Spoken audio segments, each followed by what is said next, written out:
వ్రతశాల ఇది నా యేసు నివసించశాల. దేవుడు నాకు నేనేమేమి విషయాలు ప్రార్థన చేశాను అవన్నీ ఇచ్చేసాడు అంతే. రిజిస్ట్రేషన్ పనులన్నీ అయిపోయినట్టుగా దేవుడు నాకు చూపిస్తున్నాడు.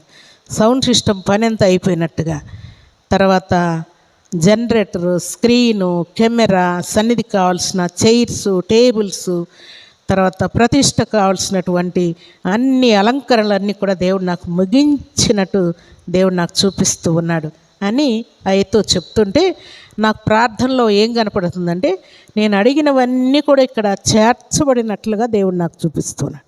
నేను ఏమేమి విషయాలు ప్రార్థన చేస్తూ ఉన్నానో అవన్నీ కూడా చేర్చబడినట్లుగా, అన్నిటినీ దేవుడు నింపినట్లుగా దేవుడు నాకు చూపిస్తూ ఉన్నాడు. అలాగూ చాలా టీం అంతటిని కూడా జ్ఞాపకం చేసుకోయా, నీ పరిశుద్ధాత్మను వరము దయచేయమని నీ సన్నిధిలో ప్రార్థన చేస్తూ ఉన్నాను అని అంటే దేవుడు ఇచ్చినటువంటి మాట ఏంటంటే అందరినీ నేను పరిశుద్ధపరుస్తూ ఉన్నాను, అందరినీ పరిశుద్ధాత్మతో నింపుతున్నాను, ప్రార్థనాత్మతో నింపుతున్నాను, నా ప్రభావంతో నింపుతున్నాను. చాలా టీమును నేను నూతన పరుస్తూ ఉన్నాను.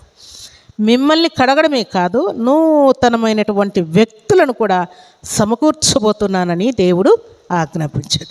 కాబట్టి ఇవన్నీ కూడా జీవముతో కూడిన మాటలు.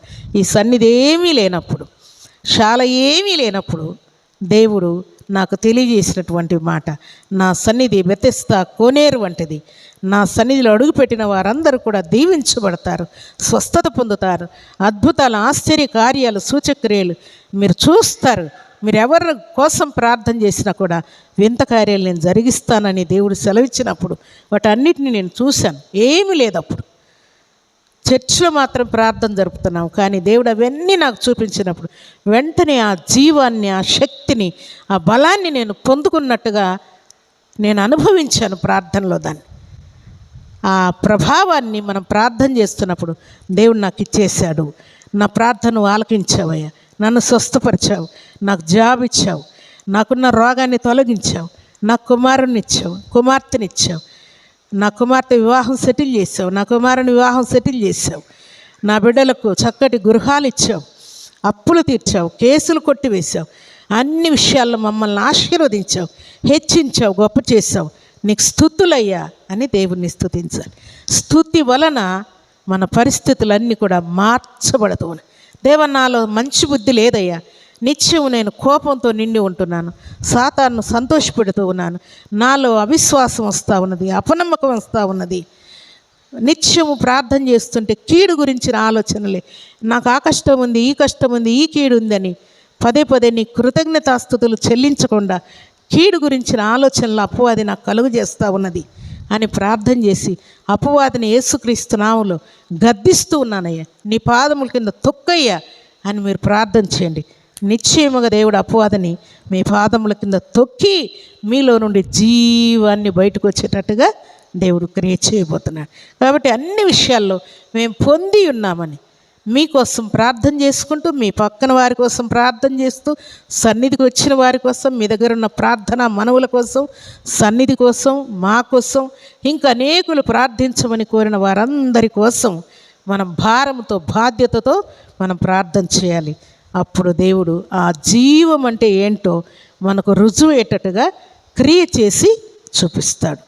అలాగున దేవుని సన్నిధిలో చేరిన మనం అందరం కూడా ఇట్టి ప్రార్థన, ప్రభువా నా మాట దీవెనకరంగా ఉండునుగాక, నా మాట ఆశీర్వాదకరంగా ఉండునుగాక, నా చేతి పని దీవెనకరంగా ఉండునుగాక, నష్టం లేకుండా ఆశీర్వాదముగా ఉండునుగాక, నా ప్రయత్నాలన్నీ సఫలమగునుగాక, ఇలాగున మంచి మాటలు మీరు పలుకుతూ ప్రార్థన చేయండి. నిశ్చయముగా దేవుడు మనందరి హృదయ కోరికలు తీరుస్తూ, ఆయన సన్నిధిలో అడుగుపెట్టిన వారందరి హృదయ కోరికలు తీర్చి మనల్ని అందరినీ తృప్తిపరచబోతున్నాడు. దేవుడు ఎప్పుడైనా సేఫ్టీ ఆలోచన చేస్తాడు. దేవుడు మంచి ఆలోచన చేస్తాడు. ఆశ కలిగిన వారికి భారం ఉండదు, ఆశ లేని వారికి భారం ఉంటుంది. కానీ దేవుడు ఏమన్నా అంటే మీకు భారం లేకుండా దాన్ని ఏం చేస్తా అంట, మీ హృదయాలు ప్రార్థన 3 గంటలు చేసినట్టుగానే ఉంది, కానీ మాకు 3 రోజులు చేసినట్టుగా లేదు అనేటంత ఆరాటాన్ని, ఉత్సాహాన్ని, ఉజ్జీవాన్ని, జీవాన్ని దేవుడు మీకు ఇస్తాడంట.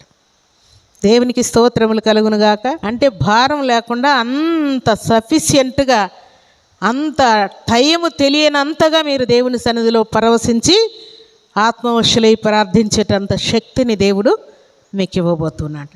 కాబట్టి ఈ ప్రార్థన ప్రభు నీ ప్రభావంతో, పవర్తో మమ్మల్ని నింపుతూ ఈ ప్రార్థన మాకు, మా కుటుంబాలకు, సన్నిధిలో అడుగుపెట్టిన వారందరికీ దీవెనకరంగా ఉండేటట్టుగా నీ కృపనిచ్చినందుకు స్తోత్రాలయ్యని దేవుణ్ణి స్తుతిస్తూ ప్రార్థన చేయండి.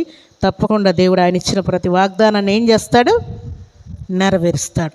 అలాంటి కృప దేవుడు మనందరికీ అనుగ్రహించునుగాక. ఆమేన్.